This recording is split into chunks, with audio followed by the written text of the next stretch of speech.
유튜브 친구들 안녕하세요. 일주일 동안 잘 지냈죠?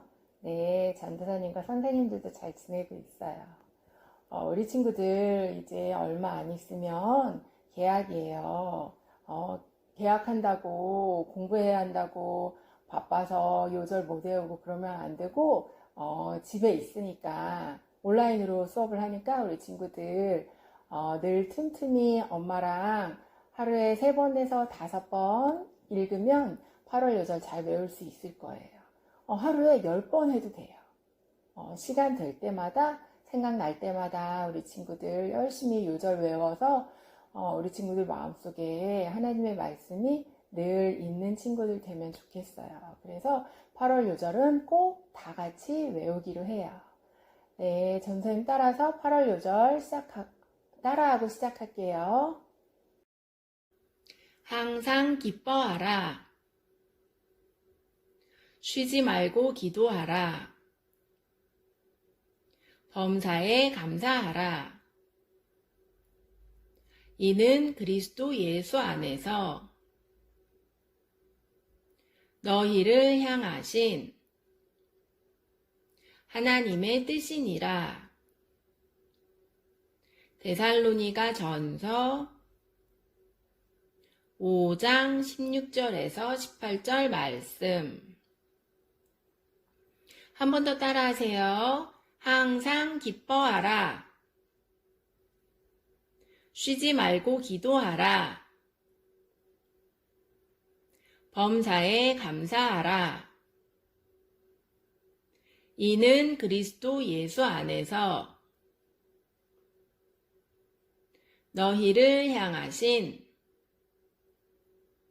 하나님의 뜻이니라. 데살로니가 전서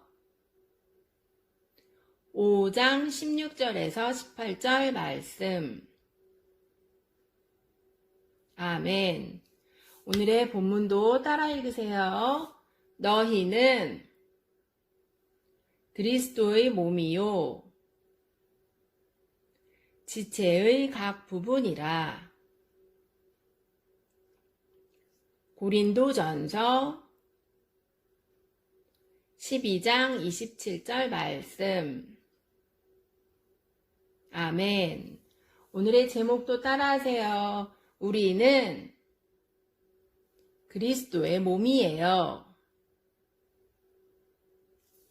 우리 친구들, 지난주에 우리 몸이 성령 하나님이 계시는 거룩한 성전이라는 말씀을 배웠어요. 교회는 건물이 아니라 예수님을 구주로 영접하고 마음에 모신 사람들이 교회가 되는 거예요. 그래서 우리 유치부 친구들이 다 모여있는 곳이 바로 애틀란타 제일장로교회가 되는 거예요. 여기 예쁜 꽃이 있어요. 꽃이 얼마나 많은지 셀 때 어떻게 세죠? 물론 하나, 둘, 셋 이렇게 세어도 되지만 꽃을 셀 때 단위가 있어요. 그래서 꽃을 셀 때는 송이를 붙여서 세야 하는 거예요. 꽃 한 송이, 두 송이, 세 송이. 그럼 나무를 셀 때는 뭐라고 하죠? 네, 그루를 붙여서 세야 해요. 나무 한 그루, 두 그루, 세 그루. 그리고 연필을 셀 때는 연필 한 자루, 두 자루, 세 자루. 우리말에는 숫자를 셀 때 붙이는 단위가 있어요. 더 자세히는 한글 학교에 가서 배우기로 해요. 여기 꽃 한 송이가 있어요. 꽃이 한 송이만 있어도 예쁘지만 꽃 여러 송이가 모여 있으면 더 예쁜 꽃다발이 되는 거예요. 이처럼 우리도 혼자 있는 것보다 예수님을 마음에 모신 사람들이 다 같이 모여 있으면 그 모임 가운데 하나님이 계시고 하나님의 사랑에 충만해서 기쁨이 넘치게 되고 이것을 하나님이 더 기뻐하세요. 하나님을 사랑하는 사람들이 모인 곳이 뭐라고 했죠? 네, 교회라고 했어요. 오늘 읽은 본문에 고린도 교회가 나와요. 고린도 교회는 사도 바울이 개척한 교회인데 하나님을 사랑하는 사람들이 모여서 서로 사랑해야 하는데 싸움을 한 거예요. 서로 자기가 제일 잘났다고 싸움을 많이 해서 사도 바울이 오늘 말씀을 편지로 적어서 고린도 교회한테 보낸 거예요. 사도 바울은 고린도 교회가 이해하기 쉽게 비유를 들어서 설명을 했는데 우리 친구들도 잘 들어보세요. 우리 몸에는 많은 부분들이 있어요. 얼굴에는 눈, 코, 입, 귀가 있고 몸에 붙은 팔, 손, 다리, 발이 있어요. 우리 몸에 있는 각 부분들은 다 중요한 역할을 해요. 눈은 무슨 역할을 하죠? 네, 눈으로 볼 수 있어요. 그래서 아름다운 그림도 볼 수 있고 재미있는 책도 읽을 수 있어요. 그리고 뛰다가 돌멩이가 있으면 넘어지지 않게 피해서 갈 수도 있어요. 코는 무슨 역할을 하죠? 네, 코로 냄새를 맡을 수 있어요.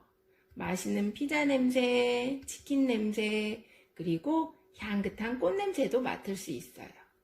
그리고 무엇보다 중요한 건 코로 숨을 쉴 수 있어요. 코가 없으면 우리는 숨을 쉴 수 없어서 죽게 될 거예요. 물론 입으로 숨을 쉴 수도 있는데 입을 벌리고 숨을 쉬게 되면 입과 목이 건조해져서 안 좋다고 해요. 또 입은 무슨 역할을 하죠? 네, 말을 할 수 있고 맛있는 음식을 먹을 수 있어요. 그리고 찬양도 할 수 있어요.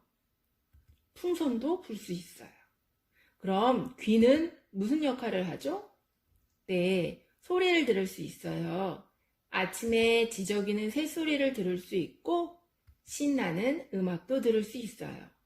또 지금처럼 하나님의 말씀도 들을 수 있어요. 손은 무슨 역할을 하죠?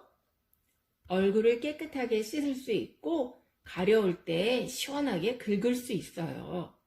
또 밥을 먹을 수 있고 글씨와 그림도 그릴 수 있어요. 또 피아노 같은 악기를 연주할 수 있고 색종이 접기도 할 수 있어요. 그리고 화초도 가꿀 수 있어요. 그럼 다리는 무슨 역할을 하죠? 네, 걸을 수 있어요. 만약 다리가 없으면 우리는 걸을 수 없어서 아무것도 못 가게 돼요. 그리고 물론 발이 아파도 걸을 수가 없게 돼요. 아무것도 못 가게 돼요. 이처럼 우리 몸의 각 부분은 모두 다 중요해서 어느 한 곳도 없으면 안 되는 거예요. 근데 만약에 눈이 발을 보고 냄새 난다고 더럽다고 하면서 없어졌으면 좋겠다고 해서 발이 없어지면 어떻게 될까요? 네, 발이 없으면 똑바로 서 있지도 못해서 휠체어를 타야 하고 가고 싶은 곳도 마음대로 갈 수 없게 돼요. 또 만약 손이 움직이지 않고 숨만 쉬는 코가 좋아 보여서 손도 코처럼 움직이지 않고 가만히 있고 싶다고 한다면 어떻게 될까요? 얼굴이 더러워도 손이 움직여주지 않으니 얼굴을 씻을 수가 없게 되고 또 배가 고파도 손이 가만히 있어서 밥을 먹을 수 없게 돼요. 근데 우리 몸에서 제일 중요한 부분이 있는데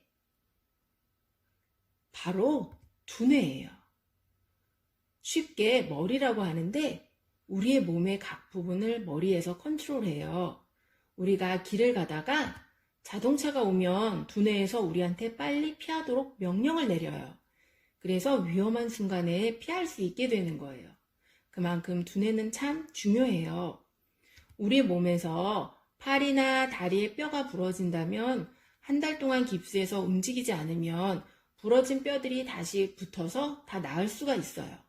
하지만 두뇌를 다치면 정상적인 생활을 할 수 없게 되고 심하면 두뇌가 활동을 안 해서 온몸을 움직일 수 없게 되고 숨 쉬는 것도 인공호흡기를 사용해서 숨 쉬게 되다가 나중에는 죽게 될 수도 있어요.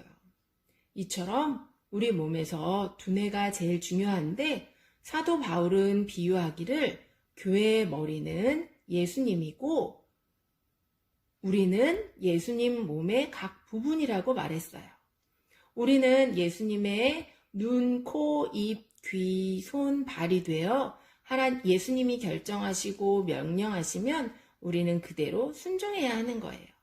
그런데 만약 우리가 예수님께 순종하지 않고 내 생각대로 행동하며 서로 각자의 생각대로 얘기하다가 고린도 교회처럼 싸우게 되는 거예요.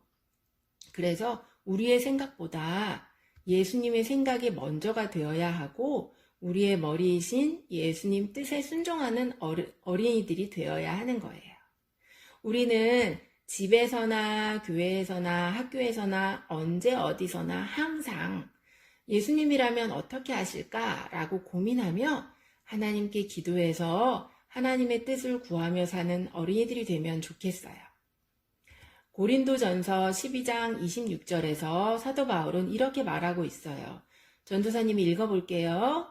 만일 한 지체가 고통을 받으면 모든 지체가 함께 고통을 받고 한 지체가 영광을 얻으면 모든 지체가 함께 즐거워하느니라. 지체는 부분이라는 뜻인데 우리는 모두 그리스도의 몸이고 몸의 각 지체가 되는 거예요. 만약 우리 친구들이 가위로 종이를 오리다가 잘못해서 손에 상처가 생겼어요. 그래서 피가 나고 아프면 손가락만 아플까요? 아니면 온몸이 다 아플까요? 네, 온몸이 다 욱신거리며 아프게 되는 거예요. 왜냐하면 우리 몸에는 피가 흐르는 혈관들이 다 연결이 되어 있어서 손가락 하나만 다쳐도 우리 몸의 온 신경이 손가락에 집중하게 되고 나중에는 머리까지 아프게 되는 거예요. 우리 친구들, 만약 감기에 걸려서 머리에서 열나고 목도 부어서 아프면 병원에 가죠. 병원에 가면 주사를 맞게 돼요. 그러면 간호사 선생님이 머리가 뜨겁다고 머리에 주사를 놓나요? 또 목이 부었다고 목에 주사를 놓나요? 아니에요. 머리에서 열이 나고 목이 부어 주사를 맞아야 할 때 엉덩이에 맞는 거예요. 왜 그럴까요? 네, 우리 몸은 다 연결이 되어 있어서 엉덩이에 주사를 맞아도 머리가 안 아파지고 부은 목도 가라앉게 되는 거예요. 손이 다치면 온몸이 아프게 되는 것처럼 우리 친구들 중에 누가 아프거나 슬픈 일이 있으면 우리가 아프거나 슬픈 것처럼 다 같이 한 마음으로 하나님께 기도하게 되는 거예요.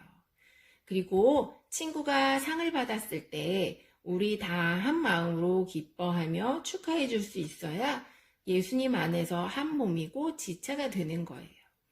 예수님을 모르는 사람들은 친구가 아프면 겉으로는 같이 걱정해주고 슬퍼하지만 속으로는 기뻐할 수도 있어요. 그리고 친구가 상을 받으면 앞에서는 같이 기뻐하지만 속으로는 배 아파하며 샘낼 수도 있어요. 전도사님이 제일 싫어하는 사람이 있는데 겉과 속이 다른 사람이에요.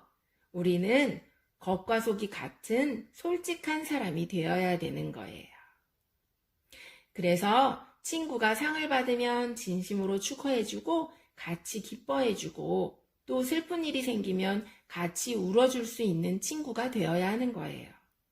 또 유치부실이나 줌미팅으로 만들기를 할 때 가위질 잘 못하는 친구가 있으면 못한다고 놀리지 말고 다 할 때까지 기다려주고 잘할 수 있게 도와주는 친구들이 되면 좋겠어요. 그렇게 할 때 예수님의 몸인 교회를 사랑하는 것이 되는 거예요. 히브리서 10장 24절에 서로 돌아보아 사랑과 선행을 격려하라는 말씀이 나와요. 하나님은 교회가 서로 사랑으로 하나 되고 누가 어려운 일이 있는지 잘 살펴서 도와주는 것을 기뻐하세요. 하나님의 사랑을 거저받은 우리도 하나님의 사랑을 베풀어야 하는 거예요. 교회 안에서 서로 사랑해야 하고 또 세상에 나와서도 예수님의 사랑을 전해야 하는 거예요. 하나님은 우리끼리만 예수님의 사랑을 알고 예수님의 사랑으로 교회만 서로 사랑하는 것을 원하는 것이 아니라 세상에 예수님을 안 믿는 사람들에게 예수님의 사랑을 전하라고 명령하셨어요. 어떤 사람이 밤에 아파트에서 바깥을 바라보다가 신기해서 사진을 찍었어요. 이 사진에 뭐가 제일 많이 눈에 들어오죠? 네, 바로 십자가예요. 한국은 교회당 위에 십자가를 세우는데 밤에 보면 십자가가 제일 많이 보인다고 해요. 십자가가 많이 보이는 만큼 교회가 세상에서 하나님을 모르는 사람들에게 하나님의 사랑을 잘 보여주면 좋은데 주일에만 교회 나와 거룩하게 예배드리고 주중에는 예수님 안 믿는 사람들보다 더 욕심 부리고 더 나쁘게 행동하는 사람들 때문에 지금 교회가 욕을 먹게 되는 거예요. 그래서 우리 친구들은 지금부터 예수님이라면 어떻게 하실까 생각하며 살아서 우리의 행동을 보고 예수 믿게 되는 사람들이 많아서 그 친구들을 교회로 인도하는 어린이들이 되면 좋겠어요. 그리고 예수 믿는 사람들이 꼭 읽어봐야 할 책 중에 예수님이라면 어떻게 하실까라는 책이 있어요. 이 책이 원래 영어로 쓰여진 책인데 한국말로 번역됐거든요. 나중에 우리 친구들이 좀 더 커서 이 책을 꼭 읽어보면 좋겠어요. 그리고 부모님들과 선생님들은 지금 이 책을 꼭 읽어보시라고 추천하고 싶어요. 오늘 말씀에서 사도 바울은 예수님이 교회의 머리가 되시고 우리는 예수 그리스도 안에서 한 지체라고 했어요. 그래서 우리는 예수님 안에서 한 몸이 된 거예요. 하나님이 보시기에 우리는 모두 다 존귀한 존재예요. 그리고 우리 교회에 꼭 필요한 사람들이에요. 그래서 하나님이 우리에게 교회를 위해 어떤 친구는 눈의 역할을, 어떤 친구는 귀의 역할을, 또 어떤 친구는 손의 역할을 하라고 하셨어요. 하나님이 보시기에 우리에게 맡기신 역할은 다 똑같이 귀중하고 중요한데 인간의 눈으로 보기에 어떤 역할은 커 보이고 어떤 역할은 시시해 보이는 거예요. 그래서 서로 좀 더 좋아 보이는 역할을 하려고 싸우게 되고 어떻게 하면 내가 좀 더 잘나 보일까? 다른 사람보다 더 높은 사람이 될까? 욕심으로 가득 차게 되는 거예요. 고린도 교회도 이런 것 때문에 서로 싸우고 미워하니까 사도 바울이 오늘의 말씀을 통해 알려준 거예요. 우리도 교회의 머리가 예수님이시고 우리는 서로 한 지체라는 것을 알아서 우리에게 어떤 일이 주어졌을 때 어떤 일은 귀하고 어떤 일은 하찮은 일이라고 생각하는 것이 아니라 우리가 교회를 위해 하는 일들은 모두 다 귀하고 중요한 일이 되는 것을 알고 우리가 기쁘게 하면 좋겠어요. 우리의 몸의 각 부분이 다 중요한 것처럼 교회를 위해 우리가 맡은 일들이 모두 중요하다는 것을 잘 알고 서로 이해하고 사랑하는 우리 유치부 친구들과 부모님들, 선생님들이 되면 좋겠어요. 그렇게 되기를 축복합니다. 기도하고 마칠게요. 사랑의 하나님 감사합니다. 오늘은 교회의 머리가 예수님이시고 우리는 예수님 몸의 각 지체라는 것을 배웠어요. 우리 중에 한 지체가 고통을 받으면 사랑으로 서로 고통을 나누게 하시고 또 한 지체가 기쁜 일이 있으면 모든 지체들도 함께 자신의 일처럼 즐거워할 수 있는 우리 모두가 되게 해주세요. 감사드리며 예수님의 이름으로 기도드립니다. 아멘.